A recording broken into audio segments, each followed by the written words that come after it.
ఆంధ్రప్రదేశ్ రాష్ట్రంలో వైఎస్ఆర్సీపీ పార్టీ అధ్యక్షుడు జగన్మోహన్ రెడ్డి తెలంగాణలో టీఆర్ఎస్ పార్టీ బీఆర్ఎస్ పార్టీ ఓటమి తరువాత సిట్టింగ్ ఎమ్మెల్యేలకు ఎవరికైతే చెడ్డ పేరుందో ఒక 45 మంది ఎమ్మెల్యేలను మార్చాలని కేసీఆర్ భావించినా వీళ్ళకి సీట్లు ఇవ్వకపోతే ఈ 45 మంది ఎమ్మెల్యేలు వెళ్ళి ఈటెల రాజేందర్ దగ్గర భారతీయ జనతా పార్టీ చేరతారనే భయంతో ఓడిపోతాడని తెలిసి అవినీతి అక్రమాలు అరాచకాలు చేసే ఆ ఎమ్మెల్యేలకు మళ్ళీ తిరిగి సీట్లు ఇవ్వడం ద్వారా బీఆర్ఎస్ పార్టీ అధికారానికి దూరమైంది. దాన్ని గుణపాఠంగా తీసుకుని జనసేన తెలుగుదేశం పార్టీ రెండు కలిసి పోటీ చేస్తే వైఎస్ఆర్సీపీ పార్టీకి కష్టకాలం అని భావించి అమరావతి రాజధాని సెంటిమెంట్ ఆంధ్రప్రదేశ్ రాష్ట్రంలో బలంగా ఉన్న దృష్ట్యా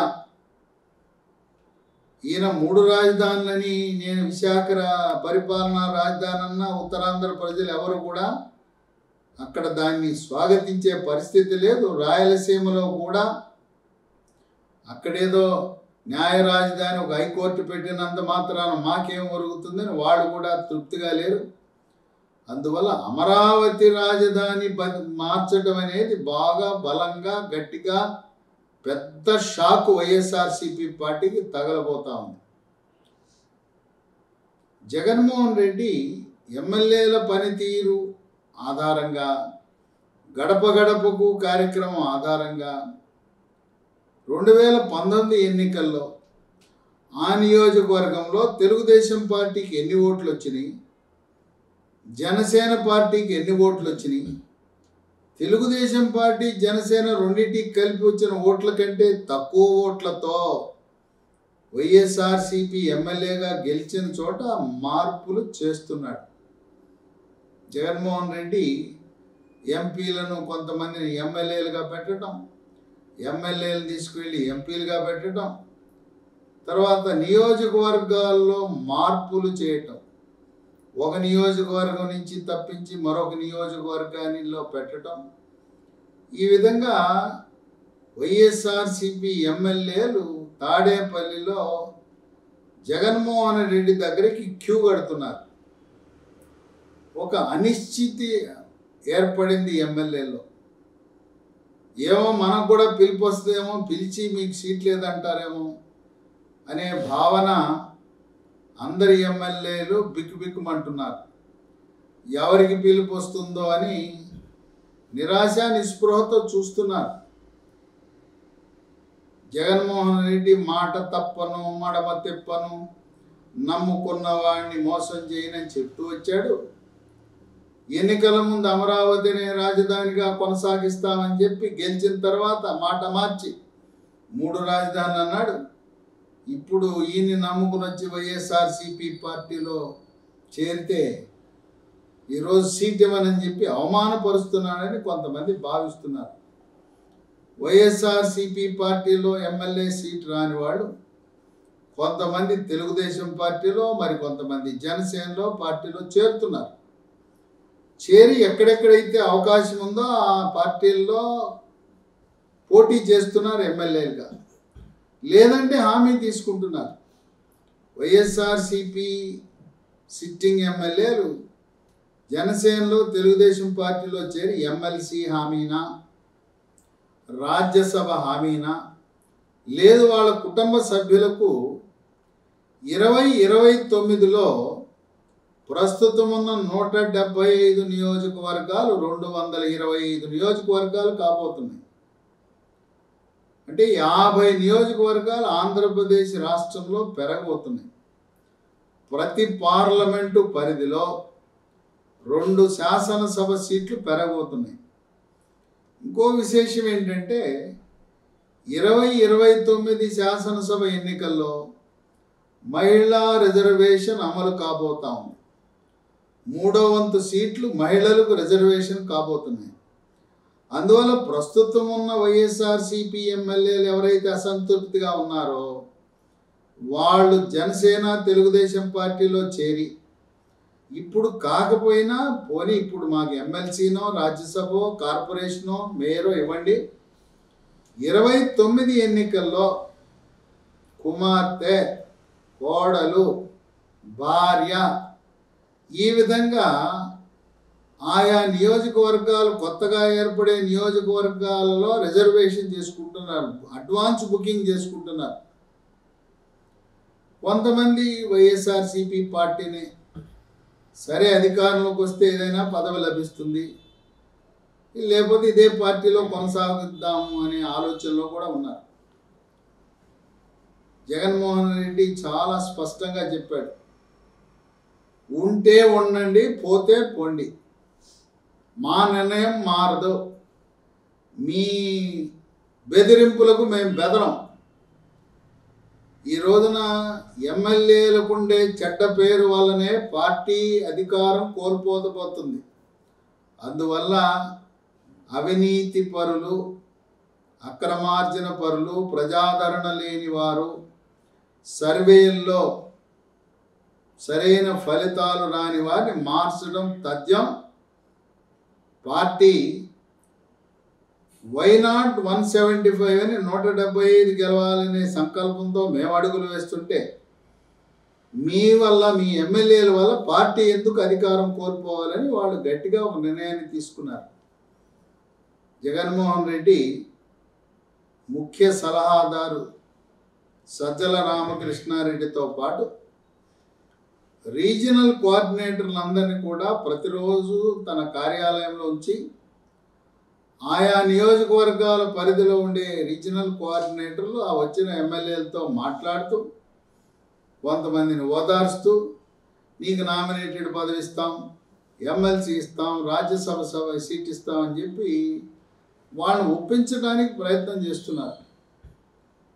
అక్కడ జగన్మోహన్ రెడ్డి దగ్గర ఉన్న రీజనల్ కోఆర్డినేటర్స్ విజయసాయి రెడ్డి, మంత్రి పెద్దిరెడ్డి రామచంద్రారెడ్డి,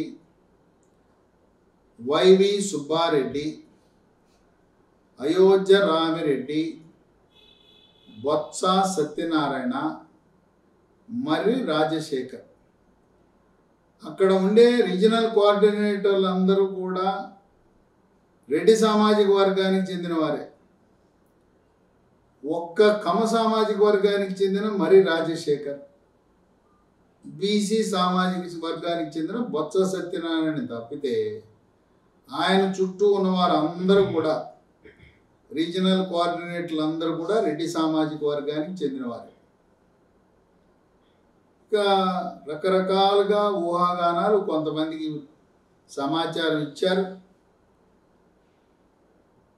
కొన్ని నియోజకవర్గాల్లో ఆసక్తికరమైన పరిణామాలు చోటు చేసుకున్నాయి. మాజీ క్రికెటర్, క్రీడాకారుడు, కాపు సామాజిక వర్గానికి చెందిన అంబటి రాయుడు, ఆయన గత కొంతకాలంగా ప్రభుత్వ అనుకూల ధోరణి వైఖరి ప్రదర్శిస్తూ ఆయన ఇప్పుడు వైఎస్ఆర్సీపీ పార్టీలో చేరి ఆయన సొంత స్వగ్రామము గుంటూరు జిల్లాలో ఉంది. అంబటి రాయుడిని గుంటూరు లోక్సభ నుంచి పోటీ చేయించాలనే ఆలోచనలో జగన్మోహన్ రెడ్డి వచ్చాడు. దాదాపు అంబటి రాయుడికి గుంటూరు లోక్సభ సీటు ఖరారైనట్లే. ఇక విశాఖపట్నం జిల్లాలో 2019 ఎన్నికల్లో కూడా చాలా బలంగా ఉంది తెలుగుదేశం పార్టీ. అంత వేవులో కూడా విశాఖ తూర్పు, పశ్చిమ, ఉత్తరం, దక్షిణం 4 సీట్లు కూడా తెలుగుదేశం పార్టీ కైవసం చేసుకుంది. అక్కడ వైఎస్ఆర్సీపీ పార్టీ పెను మార్పులకు నాంది పలకబోతా ఉంది. పాయకరావుపేటలో గొల్లబాబురావు ఎమ్మెల్యేని తప్పించి చింతా అనురాధ్ అనే అభ్యర్థికి ఇవ్వాలనే ఆలోచనలో ఉన్నారు. విశాఖ సౌత్ వాసిపల్లి గణేష్ తెలుగుదేశం పార్టీలో గెలిచి ఆయన వైఎస్ఆర్సీపీ పార్టీలోకి జంప్ చేశాడు. ఆయన తెలుగుదేశం పార్టీలోనే కొనసాగున్నట్టయితే మళ్ళీ అక్కడే సీట్ వచ్చేది. మళ్ళీ 24 ఎన్నికల్లో కూడా శాసనసభలో అడుగుపెట్టేవాడు. ఏ విధంగా గుంటూరు పశ్చిమలో అక్కడ గిరిధర్ తెలుగుదేశం పార్టీ నుంచి వైఎస్ఆర్సీపీ పార్టీలో చేరితే గుంటూరు పశ్చిమ సీటు నిరాకరించారు. ఇక్కడ విశాఖ సౌత్లో కూడా వాసిపల్లి గణేష్కి అదే జరగబోతా ఉంది. ఆయనకి సీటు లభించే అవకాశం కనపడటం లేదు. ఆయన రాజకీయ జీవితం అగమ్య గోచరం. అనవసరంగా ఆవేశపడి ఆయన బీసీల పార్టీగా ముద్రపడిన తెలుగుదేశం పార్టీని వీడి రెడ్డి సామాజిక వర్గం ఆధిక్యత ఉన్న వైఎస్ఆర్సీపీల పార్టీలోకి రావటమే చారిత్రాత్మక తప్పిదమని విశ్లేషకులు భావిస్తున్నారు. ఇక విశాఖలో పెందుర్తి అదీప్ రాజు ఉన్నాడు. ఆయనకు కూడా సీటు నిరాకరించే పరిస్థితి ఉంది. సోడవరం అక్కడ కర్ణం ధర్మశ్రీ కాపు సామాజిక వర్గం. ఆయన మంత్రివర్గంలో స్థానం కోసం చాలా తహతహలాడాడు. కర్ణం ధర్మశ్రీకి ఆయనకి సీట్ ఇవ్వటం అనేది అనుమానాస్పదమే. అనంతపురం జిల్లాలో కూడా పెను మార్పులు జరుగుతూ ఉన్నాయి. కదిరి నుంచి సిద్ధారెడ్డికి పిలుపు వచ్చింది. ఆయనకు కూడా సీటు కష్టమే. మడకశిర డాక్టర్ తిప్పేస్వామి ఒకానొక దశలో ఈయన మంత్రి ఆదిమూలపు సురేష్ తిప్పేస్వామి బావా బామ్మరుదులు. ఏదైనా కారణం వల్ల ఆదిమూలపు సురేష్ మాదిగ సామాజిక వర్గానికి ప్రాతినిధ్యం ఇవ్వకపోతే డాక్టర్ తిప్పేస్వామి ఈయన పేరు పరిశీలన, ఈయన వైద్యుడు గైనకాలజిస్ట్, ఆయన పేరు పరిశీలన ఉంది. ఇప్పుడు ఆయన సీటు కూడా ప్రశ్నార్థకం అంటున్నారు. సింగనమల జొన్నలగడ్డ పద్మావతి పేరు మంత్రి పదవి కోసం అప్పుడు పేరు వినిపించింది. ఆమెకు కూడా సీటు ప్రశ్నార్థకమే. పెనుకొండలో మాజీ మంత్రి శంకరనారాయణని తప్పించి ఆయన్ని అనంతపురం లోక్సభలో పోటీ చేయించాలనే అవకాశం ఉంది. పెనుకొండకి కళ్యాణ్ దుర్గంకి ప్రాతినిధ్యం వహిస్తున్న ప్రస్తుత మంత్రి ఉషాశ్రీ చరణ్ని పెనుకొండ అభ్యర్థిగా పోటీ చేయించాలనే ఆలోచనలు ఉన్నారు. పెనుకొండలో బోయ సామాజిక వర్గానికి చెందిన అభ్యర్థిని ఎంపిక చేయబోతున్నారు.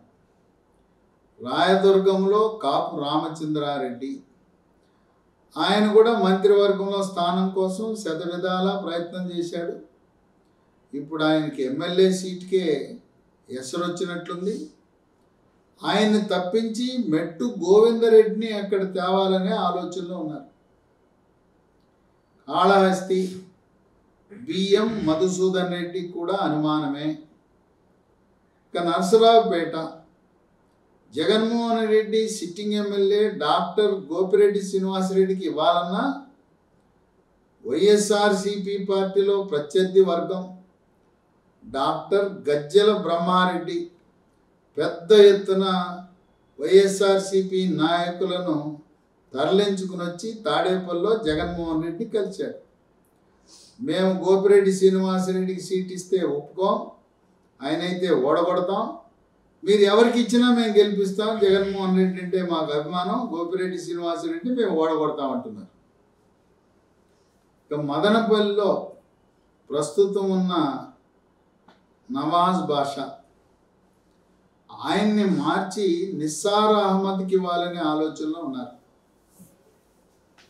శ్రీకాకుళం జిల్లా రాజోల్లో కంబాల జోగులు కూడా సీటు అనుమానమే. ప్రకాశం జిల్లా గిద్దలూరులో ఆసక్తికరమైన పరిణామం. అన్నా రాంబాబు వైశ్య సామాజిక వర్గానికి చెందినవాడు. 2009లో ప్రజారాజ్యం పార్టీ తరఫున గిద్దలూరు నుంచి గెలిచాడు. తదుపరి తెలుగుదేశం పార్టీలో చేరి తెలుగుదేశం పార్టీలో ఎమ్మెల్యేగా గెలుపొందాడు. ప్రస్తుతం ఆయనకి సీటు నిరాకరిస్తారని తెలిసి ఆయన స్వచ్ఛందంగా నేను పోటీ చేయనని ప్రకటించేశాడు. నాకు ఆసక్తి లేదు రాజకీయాల్లో, నేను పోటీ చేయనన్నాడు. గిద్దలూరికి మాజీ మంత్రి సిద్ధారాఘవరావుని అక్కడ పోటీలో దింపాలనే ఆలోచనలో వైఎస్ఆర్సీపీ పార్టీ ఉంది.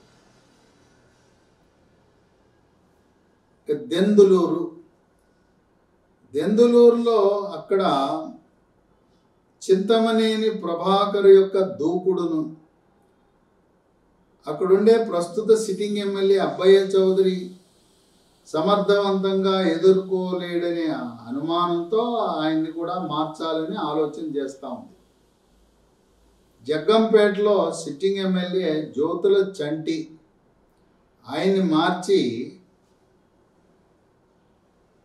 దివంగత నేత డాక్టర్ మెట్ల సత్యనారాయణ ఆయన అల్లుడు తోట నరసింహాన్ని జగ్గంపేటకు తేవాలనే ఆలోచన ఉన్నారు. ఇక జ్యోతుల చంటి జగన్మోహన్ రెడ్డి నిర్వహించిన వీడియో కాన్ఫరెన్స్ కార్యక్రమానికి జనవరి 1న ప్రారంభించబోయే అనేక పథకాలకు ఆయన కలెక్టర్లను ఎమ్మెల్యేలను వీడియో కాన్ఫరెన్స్ ద్వారా సంబోధించినప్పుడు జ్యోతుల చంటి ఆ వీడియో కాన్ఫరెన్స్ కూడా వెళ్ళలేదు. హిందూపురం ప్రస్తుత ఎంపీగా ఉన్న కురవ గోరంట్ల మాధవ్ మాజీ పోలీస్ అధికారి, వివాదాలకు నిలయం. ఆయన్ని మార్చి బళ్ళారిలో మాజీ మంత్రిగా ఉన్న శ్రీరాములు బోయ సామాజిక వర్గం శ్రీరాములు సోదరి శాంతమ్మకు హిందూపురం సీటు ఇవ్వాలనే ఆలోచనలు ఉన్నారు. గురజాల్లో ఆసక్తికరమైన పరిణామం. గురజాల్లో కాసు మహేష్ రెడ్డికి సీటు ఇవ్వాలన్నా ఆయన స్థానికేతరుడు అని చెప్పి బీసీ సామాజిక వర్గం యాదవ సామాజిక వర్గానికి చెందిన స్థానికుడు మాజీ ఎమ్మెల్యే జంగా కృష్ణమూర్తి ఆయన ప్రయత్నం ఆయన చేస్తున్నాడు. జగన్మోహన్ రెడ్డి బీసీ అంటే అందరికీ రెడ్లకి ఇస్తే ఎలానయ్యా? మరి 119 సీట్లలో 175 సీట్లలో 85 సీట్ల వరకు రెడ్డి సామాజిక వర్గం వాళ్ళకే ఇస్తే మేమేంటి బీసీల నామకే వాస్తేనా అని చెప్పి జంగా కృష్ణమూర్తి కూడా తన ప్రయత్నాలు తను చేస్తున్నాడు. మైలవరంలో ఆసక్తికరమైన పరిణామం. జోగి రమేష్ ఇబ్రహీంపట్నం నివాసి, మైలవరం నియోజకవర్గానికి చెందినవాడు. ఆయన అప్పట్లో వైఎస్ రాజశేఖర రెడ్డి 2009లో ఎక్కడా సీట్ ఇవ్వలేక ఈయన తీసుకెళ్లి పెడన నియోజకవర్గంలో పోటీ పెట్టాడు. 2009లో కొద్ది స్వల్ప మెజారిటీతో జోగి రమేష్ పెడన నియోజకవర్గంలో గెలిచాడు. అయిన తర్వాత 2014లో జోగి రమేష్ సొంత నియోజకవర్గం మైలవరంలో పోటీ చేశాడు. ఆయన పుట్టింది పెరిగింది సొంత ఇల్లు ఉన్నది ఇబ్రహీంపట్నం.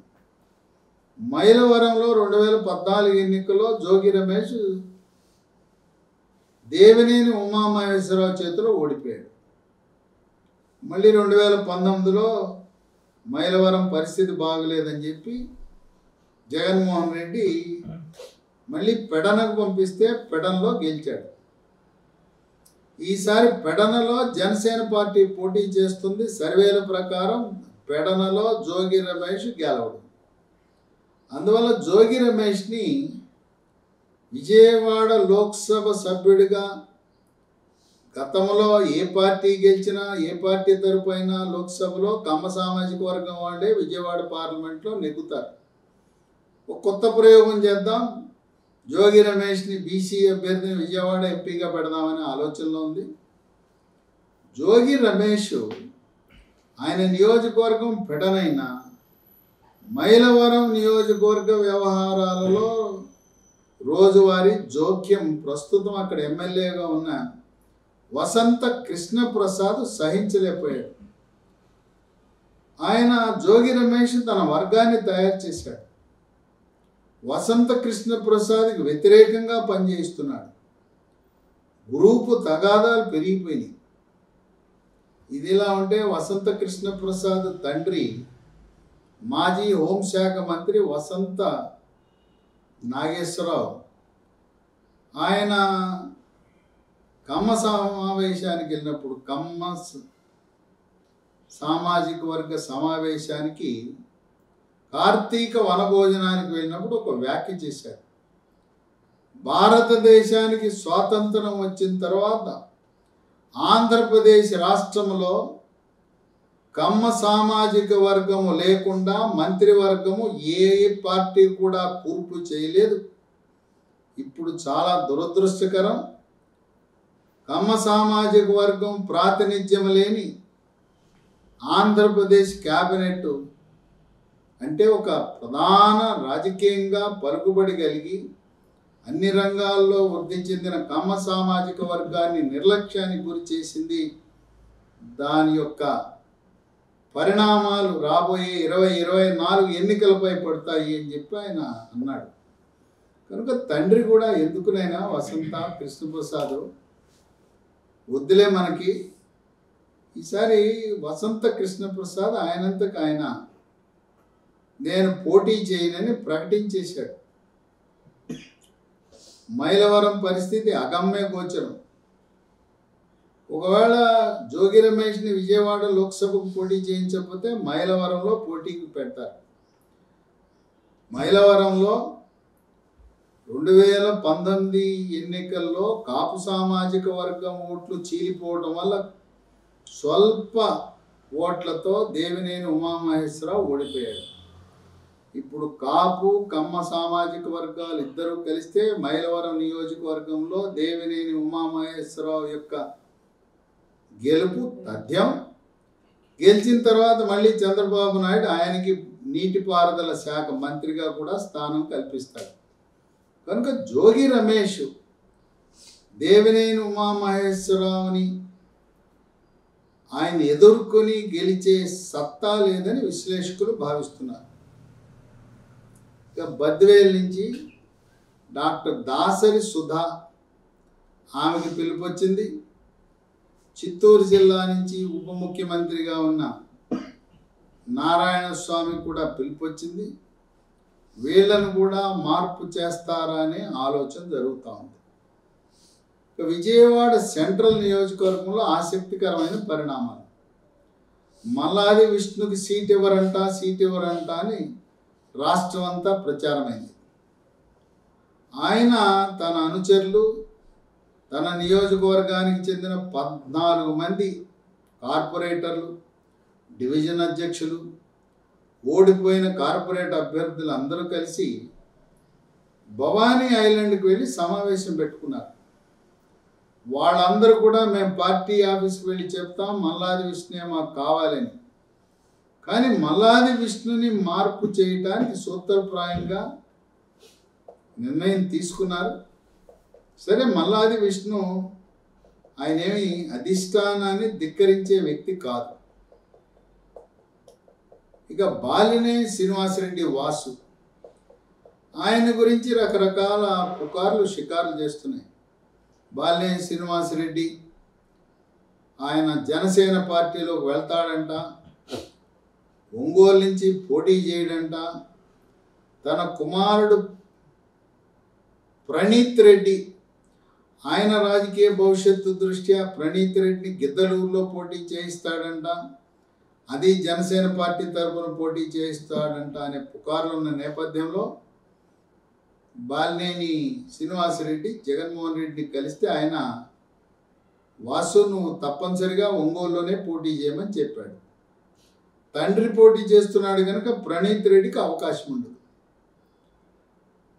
అలాగే మాగుంట శ్రీనివాసరెడ్డి ఢిల్లీ లిక్కర్ కుంభకోణంలో పీకల్లో తిరుక్కుపోయాడు. ఈయన మాగుంట శ్రీనివాసరెడ్డి, ఆయన కుమారుడు రాఘవరెడ్డి. శ్రీనివాసరెడ్డి పార్టీ మారి తెలుగుదేశం పార్టీ తరఫున ఒంగోలులో పోటీ చేస్తాడని చెప్పి విస్తృతంగా ప్రచారం జరుగుతున్న తరుణంలో జగన్మోహన్ రెడ్డి స్పష్టత ఇచ్చాడు. మాగుంట శ్రీనివాసరెడ్డి మళ్ళీ ఒంగోలు లోక్సభ నుంచి పోటీ చేయమన్నాడు. అయితే మాగుంట శ్రీనివాసరెడ్డి ఆయన కోరిక ఏంటంటే తన వారసుడు తనయుడు రాఘవరెడ్డిని కూడా ఎక్కడో ఏదో ఒక సీట్లో పోటీ చేయించి వైఎస్ఆర్సీపీ పార్టీ తరఫున ఎమ్మెల్యేగా చేయాలనే ఆలోచన.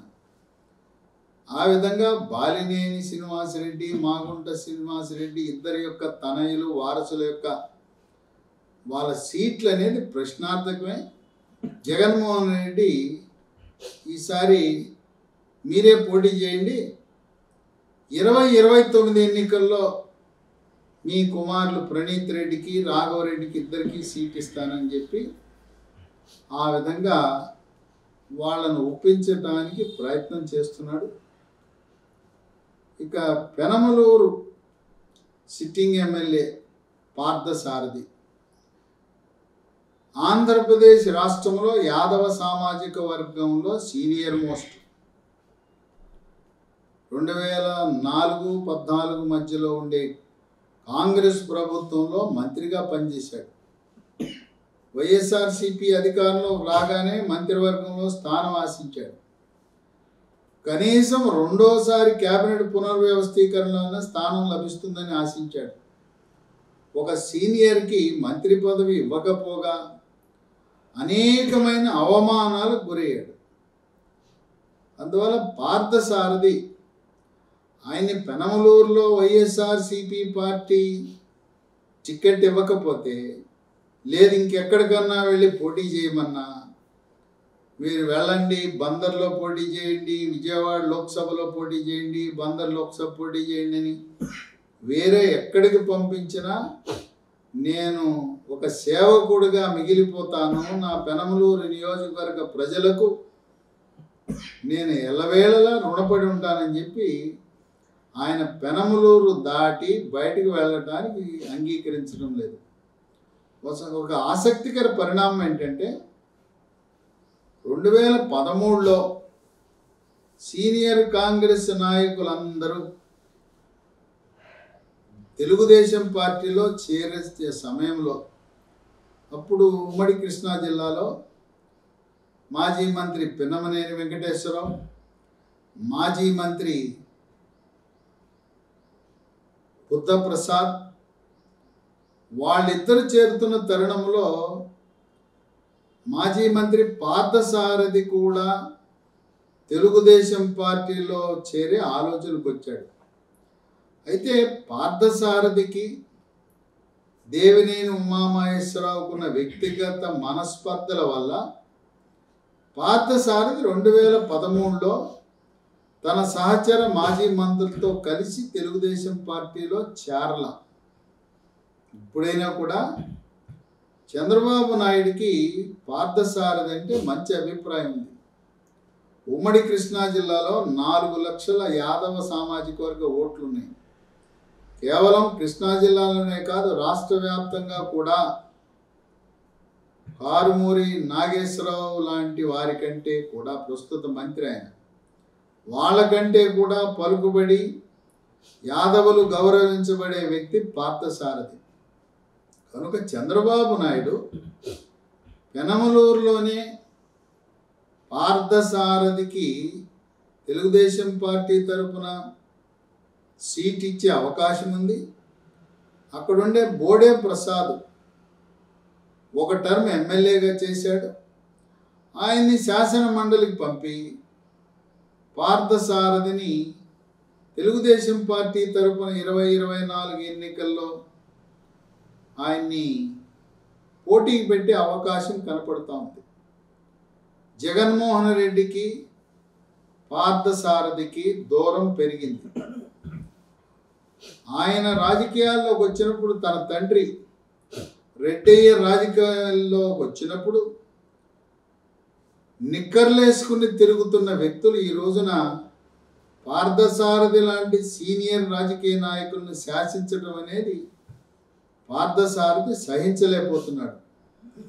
ఆ విధంగా సీనియర్ రాజకీయ నాయకులు నెల్లూరు జిల్లాలో ఆనం రామనారాయణ రెడ్డితో కలిసి పనిచేసిన క్యాబినెట్లో పనిచేసిన పార్థసారథి నేటి జూనియర్లు, రాజకీయ అవగాహన తక్కువ ఉన్నవాళ్ళు, అనుభవం తక్కువ ఉన్న వాళ్ళ యొక్క అవమానాలు భరించే పరిస్థితిలో లేదు. పార్థసారథి ఆయనకున్న ఆత్మాభిమానము దృష్ట్యా ఆయన సహచరులు, అనుచరులు ఇప్పటికే తెలుగుదేశం పార్టీలో ఉన్న బుద్ధప్రసాద్, పిన్నమనేని వెంకటేశ్వరరావు లాంటి తన ఆప్తులు తెలుగుదేశం పార్టీలో ఉండటం వల్ల వాళ్ళు పార్థసారథిని కూడా తెలుగుదేశం పార్టీలో చేర్చుకునే ఏర్పాట్లు చేయటానికి రంగం సిద్ధమవుతున్నట్లు వార్తలు వినపడుతున్నాయి. ఏదేమైనా జనవరి మొదటి వారం నాటికి జగన్మోహన్ రెడ్డి తాజాగా మార్పులు చేర్పులతో కూడిన జాబితా, ఎమ్మెల్యేల జాబితా, ఎంపీల జాబితా, మొదటి జాబితాను విడుదల చేసి పోటీలో ఉండబోయే అభ్యర్థులకు స్పష్టత ఇచ్చి అధికారికంగా పత్రికాముఖంగా ఏ విధంగా అయితే బీఆర్ఎస్ పార్టీ ఎన్నికలకు 4 నెలల ముందే అభ్యర్థులను ప్రకటించారో, జనవరి మొదటి వారంలో ఎమ్మెల్యే లోక్సభ అభ్యర్థుల జాబితాని ప్రకటించడానికి కావలసిన హోంవర్క్ ఆయన ఈ నెలాఖరు లోపల పూర్తి చేసి బుజ్జగించవలసిన వాళ్ళందరినీ బుజ్జగించి ఆ నియోజకవర్గాల్లో ఏ సామాజిక వర్గం వాళ్ళని పెట్టాలి, ఈసారి బీసీలకు అధిక ప్రాధాన్యత ఇచ్చి రెడ్డి సామాజిక వర్గ అభ్యర్థుల సంఖ్యను తగ్గించి ఇది బీసీలకు అనుకూలమైన పార్టీ అనే ముద్ర వేయాలనే తహతహలాడుతున్న తరుణంలో అమరావతి రాజధాని మార్పు అనే అంశం ఎన్ని వైఎస్ఆర్సీపీ ప్రయత్నాలు చేసినా ఫలించవని, ఎక్కడ చూసినా గ్రామాల్లో పట్టణాల్లో గుంతల రోడ్లు. ఈరోజు ఆంధ్రప్రదేశ్ ట్రేడ్ మార్క్ ఏదంటే గుంతల రోడ్లు. నిధులు లేవు, సమయం లేదు. ఎన్నికల రోజు కూడా గుంతల రోడ్డుపై ప్రయాణించి ఆంధ్రప్రదేశ్ ఓటర్లు ఎవరు కూడా ఎన్ని ప్రయోజనాలు, ఎన్ని నవరత్నాలు ఇచ్చినా ఆ గుంతల రోడ్డుల వల్ల, అమరావతి రాజధాని మార్పు వల్ల ఎట్టి పరిస్థితుల్లో కూడా వైఎస్ఆర్సీపీ పార్టీ మళ్ళీ అధికారంలోకి రావటం కష్టతరమని విశ్లేషకులు భావిస్తున్నారు.